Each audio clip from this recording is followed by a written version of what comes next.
सिया चालाक है, शातिर है और बहुत ज्यादा दिमाग भी लगा रही है। जब पुलिस खुद उसी के घर से उसे वापस थाने लेकर जा रही थी तो सिया बकायदा मिडिल फिंगर दिखाते हुए मीडिया वालों की तरफ इशारा कर रही थी। वेस्टर्न कल्चर में इस मिडिल फिंगर को दिखाना गाली माना जाता है और वेस्टर्न कल्चर से प्रभावित सिया बार बार मीडिया वाले और जो भी लोग घर के बाहर खड़े थे उन सबको बता देना चाहती थी कि देखो, तुम मेरा कुछ बिगाड़ नहीं सकते हो। कहानी यहीं खत्म नहीं होती है। जब मीडिया वाले उसका पीछा करते करते पुलिस थाने तक पहुंच जाते हैं तो खुद मुंह पर एक तरीके से साफा लपेटकर जो सिया, जिसकी तस्वीर आप अपनी स्क्रीन पर देख रहे हैं, जब मीडिया वाले पूछना चाहते हैं कि सिया रुको रुको रुको, सिया बकायदा भागते हुए नजर आती है और भागते भागते थाने के अंदर ही उसके कदम जाकर थमते। उसे पता है कि अगर ये थाने से और पुलिस वालों के चंगुल से बाहर आ गई तो लोग उसके छोड़ेंगे नहीं। अब एक एक कर आपको दोनों तस्वीरों को दिखा देते हैं। एक पहली तस्वीर जहां पर सीढ़ियों से नीचे उतरते हुए मिडिल फिंगर दिखा रही है। दूसरी तस्वीर में जब मीडिया वाले बात करने के लिए माइक लगाने पहुंचते हैं तो मीडिया वालों से भागती हुई नजर आती हैं। ये दो तस्वीरें बता देने के लिए काफी हैं कि जब मीडिया दूर होती है तो गाली देना आसान हो जाता है, जब मीडिया पास आ जाती है तो भागने पर मजबूर हो जाती है सिया। और सिया की जो कहानी है इसमें एंट्री हो चुकी है एक तीसरे लड़के की। 20 साल की सिया ने, या कहें जब उसे मर्डर किया तब वो 19 साल की थी और जो रिहर्सल कर रही थी, प्रैक्टिस कर रही थी कि मुझे विधवा बनने के लिए क्या क्या चीजें करनी पड़ेंगी, किस तरीके से अपना बचाव करना पड़ेगा। तो जो तीसरे लड़के की एंट्री है इसने इस पूरी कहानी में टर्न एंड ट्विस्ट लेकर आ चुकी है सिया। दरअसल इस पूरी कहानी में एक और वानगी है जो एक तरीके से डमी ट्रायल किया गया था। 400 फीट की ऊंचाई से जो पुतला नीचे फेंका गया था, फॉरेंसिक की टीम और पुलिस टीम उसे कलेक्ट करना ही भूल चुकी है। ये इतनी बड़ी बात है कि आज शुक्रवार है, आज ही के दिन सिया की पुलिस रिमांड खत्म हो रही है, लेकिन अब तक उस पुतले को उठाया नहीं गया है। यह भी जांच पड़ताल नहीं हो पाई है कि पुतला जब नीचे गिरा तो उस पर किस तरीके का इंपैक्ट पड़ा होगा, क्योंकि जो पुतला जंगल में यूं ही पड़ा हुआ है। ना पुलिस वालों ने ना फॉरेंसिक टीम ने सोचने भर की कोशिश की। सिर्फ पिकनिक मनाने पुलिस वाले सिया के साथ उस पॉइंट पर गए, वहां से पुतला फेंका, नीचे गिरने का क्या इंपैक्ट पड़ा क्या नहीं हुआ उसके बारे में कोई स्टडी करने के लिए नहीं पहुंचा है। बात करेंगे एक एक उस गलती के बारे में जिसे इस केस को और ज्यादा कमजोर किया जा रहा है। चेतन और सिया ने फुल प्रूफ प्लानिंग की थी। उन्हें पता था कि जब वो केतन अग्रवाल को मौत के घाट उतार देंगे, इसके बाद इन्हें पुलिस से बचना कैसे है, इन्वेस्टिगेशन में जब सवाल पूछे जाएंगे तो किस तरह से जवाब देना है, बाकायदा इसकी भी प्लानिंग की गई थी। आपने हर जगह देखा होगा, सुना होगा कि सिया ने प्लानिंग ऐसे की, कैफे में बैठकर प्लानिंग की, लेकिन क्राइम पेट्रोल के करीब 10 से 20 एपिसोड देखने के बाद सिया के मन में ये प्लान आया था कि उसे भी केतन को मौत के घाट उतारना है। दरअसल जब चेतन और सिया साथ में रहते हैं, जब उन्हें लगता है कि अब वो केतन के साथ रहना नहीं चाहती, उसे केतन को मारना होगा, सगाई हो जाती है, इसके बाद बकायदा ये दोनों, जो चेतन है जो सिया है, दोनों बैठकर करीब से करीब 10 से 20 एपिसोड जो है वो क्राइम पेट्रोल के देखते हैं, उसमें तरीका देखते हैं, समझते हैं पुलिस इन्वेस्टिगेशन में कैसे सवाल किए जाते हैं, पुलिस आपसे क्या पूछ सकती है, कब किसी कातिल को पकड़ा जाता है, परिवार वाले क्या कहेंगे, किस तरह से आपको अपने हाव भाव बदलने हैं, हर एक चीज़ की स्टडी इन दोनों ने बैठकर की। बाकायदा एक एक एपिसोड को कई बार देखा गया और इसके बाद प्लानिंग की गई कि देखो, अगर किसी भी चीज़ को हमें मर्डर दिखाना है या किसी चीज़ को आम हत्या दिखानी है या आम घटना दिखाना है तो उसके लिए सबसे परफेक्ट रहेगा पहाड़ से फेंक देना। यहाँ तक कि जब इनकी सर्च हिस्ट्री देखी गई, जब गूगल देखा गया इनका, वहाँ पर जब चेक किया गया तो पता लगा कि सिया ने ये सारी चीज़ें भी खंगाल रखी थी अपनी इंटरनेट पर कि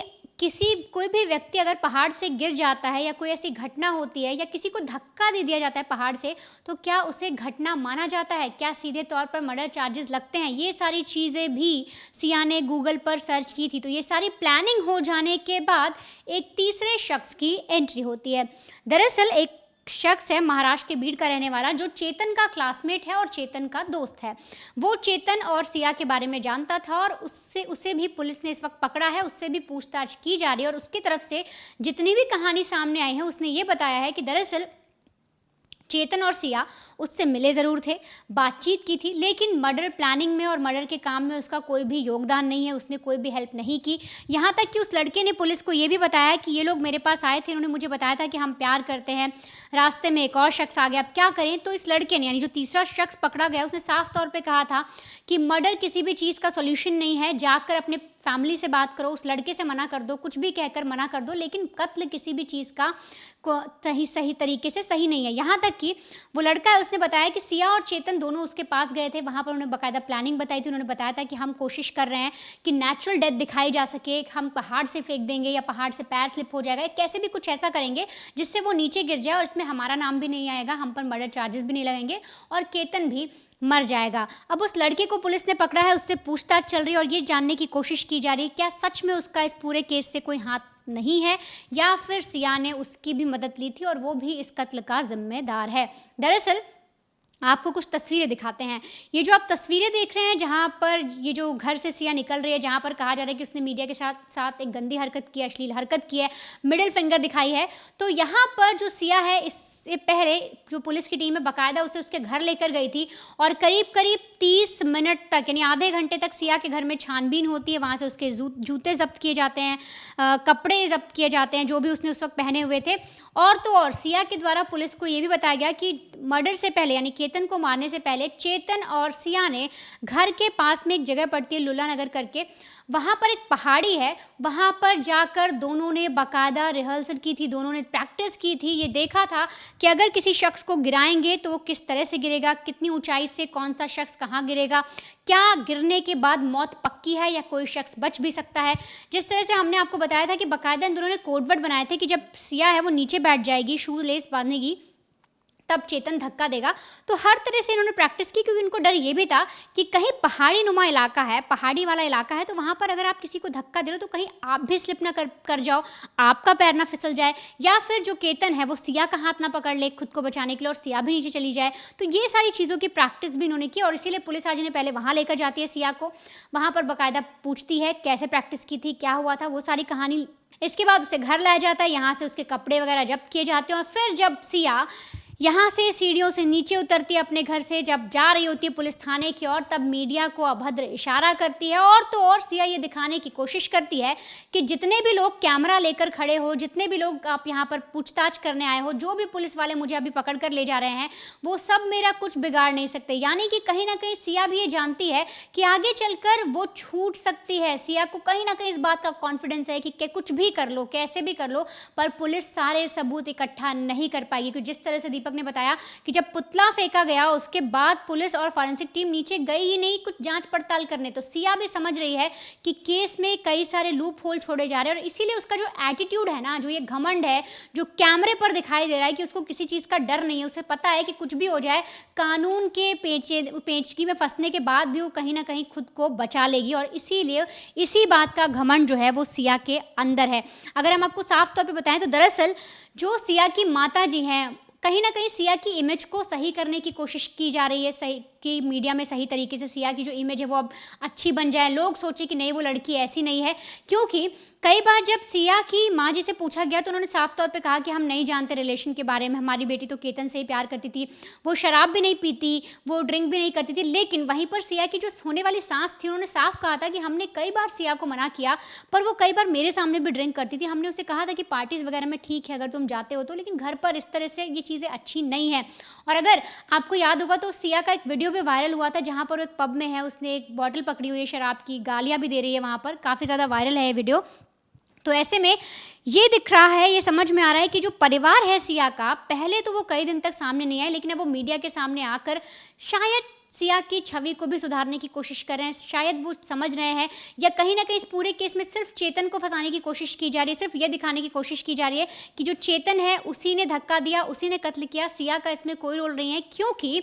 जो सिया है, अब सिया और चेतन जो है वो आपस में जब इन्वेस्टिगेशन होती है तो एक दूसरे पर आरोप लगाते हैं, वो बोलते हैं कि इसने मुझे बोला, ये मास्टरमाइंड है, इसने ये सारी चीज़ें की। पर अब ऐसे में जो सिया है वो समझ चुकी है कि सबूत इस तरह से पुलिस इकट्ठा नहीं कर पा रही, कोई सीसीटीवी नहीं है, सीसीटीवी में भी सिर्फ चेतन ही दिख रहा है, क्योंकि जो सिया है वो तो अपने मंगेतर के साथ गई थी। यहाँ तक कि और भी चीज़ें जो हैं वो पुलिस इकट्ठा नहीं कर पा रही है। 1 करोड़ की जो बात आई थी वो भी पुलिस अभी नहीं समझ पा रही कि ट्रांसफ़र किए तो कैसे किए, क्या हुआ, और इसी कश्मकश में जो पुलिस की टीम है वो फंसी हुई है और सिया पूरे, आप यूँ समझिए, बिल्कुल कॉन्फिडेंस के साथ मीडिया के सामने आ रही है और उस तरह से अभद्र इशारे कर रही है। इस पूरे कड़ी में सिया ने जो 1 करोड़ रुपए चेतन अपने बॉयफ्रेंड को दिए थे, वो भी केतन अपने मंगेतर से मांग के, उसके बारे में ब्यौरा निकालना अभी भी बचा हुआ है। उन 1 करोड़ रुपए का क्या हुआ, कहां पर उसे इन्वेस्टमेंट किया गया, क्या क्या चीजें खरीदी गई, इसके बारे में अब तक कोई जानकारी निकलकर सामने नहीं आई है। अब तक जो पुलिस के हाथ भी कोई ऐसा ठोस सबूत नहीं लगा है, ऐसी कोई फिंगरप्रिंट साइंटिफिक चीजें नहीं मिली हैं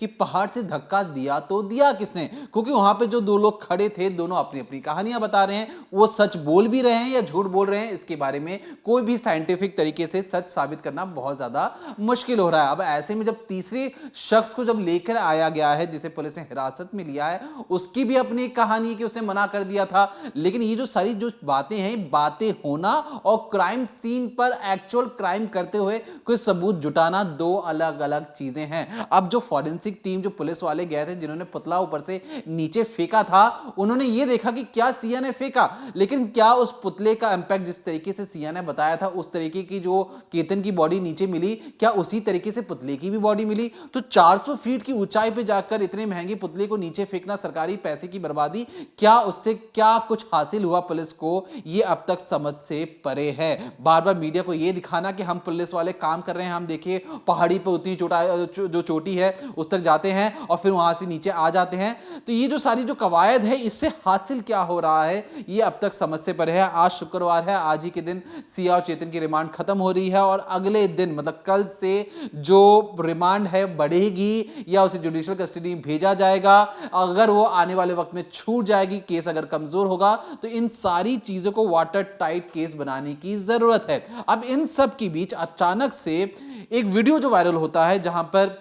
जो सिया है उसके हाथ में बियर है और वो लगातार फोन पर किसी से बातें कर रही है, बोल रही है। हम आपको, क्योंकि बैकग्राउंड में म्यूजिक है, यूट्यूब की तमाम गाइडलाइंस हम आपको सुना नहीं सकते, उसमें वो बकायदा ये कह रही है कि कौन मुझे फोन कर रहा है। वहां से कुछ आवाज आती है, ये कहती है कि अच्छा उसने फोन किया है, उसे वो गाली देती है, माँ बहन की गंदी गंदी गालियां देती है, फिर कहती है कि उसने पहले मुझे चीट किया था, अब दोबारा मेरे पीछे लग गया है। सोचिए, ये जो लड़की है, ये वीडियो उसके इंस्टाग्राम हैंडल पर है। ये कहीं ऐसा नहीं है कि हमने किसी के फोन से वीडियो निकालकर आप तक पहुंचा रहे हैं, उसके इंस्टाग्राम हैंडल पर है। पहली चीज, आस पड़ोस के लोगों से जब मीडिया वाले पूछते तो हर किसी को पता था कि जो सिया चेतन के साथ अक्सर बाहर घूमने जाती थी, बियर और दारू पार्टी हुआ करती थी। लेकिन इस सब के अलावा जो सिया के परिवार ने केतन के परिवार को ये सारी चीजें नहीं बताई, बार बार ये क्लेम किया गया। खुद केतन की माता जी ने भी ये कहा था कि उन्होंने सिया को बियर और दारू से दूर रहने की बात भी कही थी, लेकिन सिया नहीं मानी है। तो इन सब की चीजों को लेकर जब अब केतन की फैमिली का बार बार ये चीज कहना है कि हमसे बहुत सारी जो सच्चाई छुपाई गई और बहुत सारी बातों को एक तरीके से नकारा गया, ये भी बात निकल के सामने आई थी कि जो सिया है उसके अचानक से वहां पर मल्टीपल पहले पार्टनर्स भी रहा करते थे, लेकिन आदत से मजबूर सिया करे तो करे क्या, क्योंकि जो बाहर उसकी जो दुनिया थी, अचानक से आप जेल की दाल रोटी चावल दोगे तो कहां से खाना पचेगा। अब जो अलग अलग मीडिया रिपोर्ट्स में ये भी दावा किया गया कि सिया ने थाने के अंदर जब पुलिस वाले पूछताछ कर रहे थे तो कह रहे थे कि क्या खाना दे रहे हैं आप मुझे, इस खाने से मेरा पेट थोड़ी भरेगा। उसने बकायदा बियर और दारू की डिमांड रखी थी। पुलिस वालों ने कहा कि ये इन्वेस्टिगेशन का टाइम है, यहाँ पे ये सारी चीजें नहीं चलती हैं, आपको जो आम कैदियों की तरह जो उन्हें खाना दिया जाता है, आपको भी वही खाना दिया जाएगा। बियर और दारू तो दूर की सोच है, यहाँ तो कुछ भी नहीं मिलेगा आपको। तो इस तरीके की डिमांड, मतलब अभी तक सिया जो 20 साल की, 19-20 साल की जो लड़की है, ये अब तक गंभीरता से उस पूरे मामले को समझ नहीं रही है। उसे लग रहा है कि तो बहुत नॉर्मल सा कोई चीज है, जैसे कोई एग्जाम में पास करना, अभी तक ग्रेजुएट नहीं है, 10वीं पास है, 12वीं फेल है, अब तक उसे हंसी मजाक का ही दौर लग रहा है कि अरे 20 साल की उम्र में मैं तो जेल के अंदर पहुंच गई, मैंने अपने मंगेतर को धक्का दिलवा दिया, धक्का दे दिया, क्या फर्क पड़ता है। क्योंकि जो उसका एटीट्यूड है वो इस चीज को अभी तक गंभीरता से नहीं ले रही है और ये और भी ज्यादा कंसर्निंग है। और इस केस में बहुत ज्यादा टर्न एंड ट्विस्ट आने बचे हुए हैं, क्योंकि कल जब पुलिस रिमांड खत्म होगी तो क्या पुलिस उसे और अपनी रिमांड बढ़ाने के लिए क्या कोई और भी सबूत पुलिस को चाहिए जिसे वो साबित कर सके कि इस पूरे क्राइम कुंडली के पीछे सिर्फ और सिर्फ मास्टरमाइंड सिया ही है। अगर नहीं तो आने वाले वक्त में सिया जरूर छूट जाएगी। हमारी नजर इस खबर पर यूं ही बनी हुई है। जो भी नए अपडेट्स होंगे हम कोशिश करेंगे सबसे पहले क्राइम तक से पहुंचाएं।